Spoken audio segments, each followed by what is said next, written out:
Hello friends, मीनाज किचनमध्ये तुमचं खूप खूप स्वागत आहे। आज आपण उपवासाला चालणाऱ्या साबुदाणा स्टिक बनवणार आहोत। त्यासाठी 2 बाउल साबुदाणा घेतलेला आहे, मोजून घ्यायचा आहे आणि तो आपण खिचडीला जसा भिजवतो तसा भिजवून ठेवायचा आहे। एक वेळ साबुदाणा धुवून थोडंसं पाणी ठेवून सकाळी भिजवला आहे आणि आता रात्री आपण त्याच्या 2 बाउल साबुदाणा घेतला तर आपण 4 बाउल पाणी घ्यायचं आहे। म्हणजे साबुदाण्याच्या डबल पाणी घेऊन ते उकळून घ्यायचं आहे।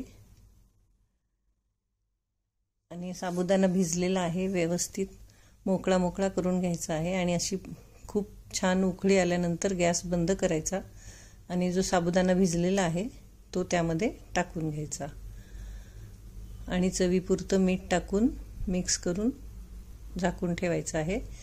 तर आपण साबुदाणा सकाळी भिजवला होता आणि हे प्रोसेस रात्री करत आहोत। आता हे रात्रभर आपण असंच झाकून ठेवायचं आहे। रात्रभर ठेवल्यानंतर साबुदाण्यातलं पाणी जे आहे ते सगळं आटलेलं आहे। सकाळी तुम्ही पाहू शकता असं व्यवस्थित सगळं पाणी आटून साबुदाणा अजून फुललेला आहे, तो पुरण यंत्रातनं काढून घ्यायचा।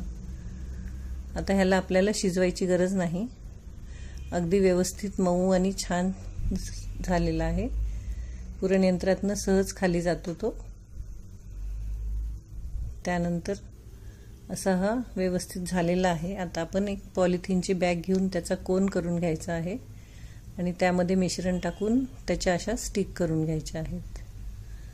साबुदाणा न शिजवता अगदी व्यवस्थित प्लेन असं येत आहेत।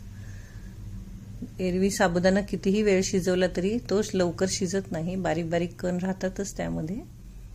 तर तुम्ही जर अशी प्रोसेस केली तर अगदी छान होते आणि ह्या स्टिक खूप छान फुलतात सुद्धा।